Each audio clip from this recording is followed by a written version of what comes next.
No black NFL coaches were hired this hiring cycle in the NFL. Nepotism, racism, prejudice. Which one? Probably a little bit of all three for sure.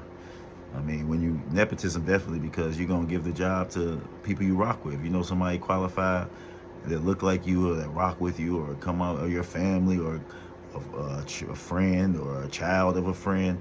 You gonna give them the leg up because you have the power to, and you rocks with their peoples, or you rock with them. So they gonna get first dibs off top, regardless of who else applying, or regardless of qualifications. That's how mostly it's gonna go in those spots with that. That's just how nepotism works, regardless of color.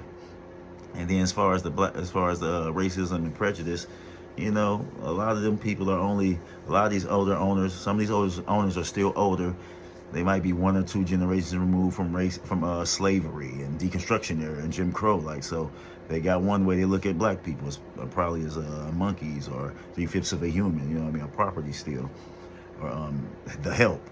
And then you got some people who they're the children. Some of these people own the team, or the children of the parents who are one step away. So they might, some of these owners are people who lived through the civil rights era and blowing up buses and Brown versus the board, and lynchings were maybe not legal, but you know, not even frowned upon for real. So they were in that era. So they got a way of looking at black people. You know what I mean? So.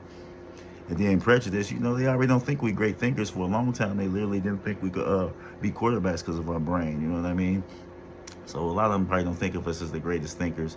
They might have one or two. They're like, oh, you know, those one or two or three. Like, oh, you speak so well. You talk so articulate.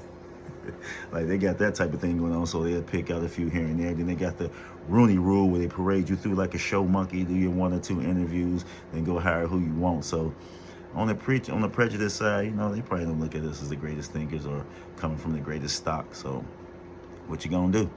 If you call it out, you're crying about it. You know what I mean? If you don't call it out, it's just gonna keep on going on. So it's kind of a rock and a hard place, just from where we started in America. Like everything trickles down to that for real.